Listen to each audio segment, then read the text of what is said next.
সবাইকে ঈদের অনেক অনেক শুভেচ্ছা। ঈদ মোবারক। আমাদের মাননীয় প্রধানমন্ত্রীকেও ঈদ মোবারক জানাই।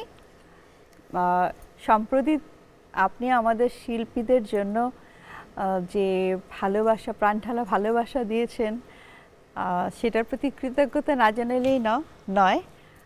আপনার প্রতি অনেক অনেক শ্রদ্ধা সবসময় ছিল, থাকবে। আর আমরা শিল্পীরা অনেক কৃতজ্ঞ থাকলাম সারা জীবন আপনার কাছে। ধন্যবাদ মাননীয় প্রধানমন্ত্রী। আমরা আপনাদের কাছে কৃতজ্ঞ, আপনার কাছে কৃতজ্ঞ।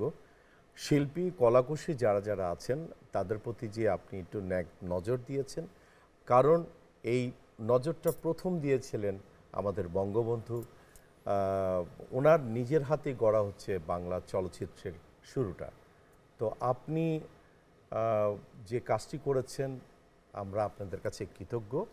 আর বিশেষ করে একটি অনুরোধ করব, সেটা হচ্ছে একটি জায়গায় যেন আমরা কোথাও যেন বঞ্চিত না হই। আপনার দীর্ঘায়ু কামনা করছি। ভালো থাকবেন প্রধানমন্ত্রী।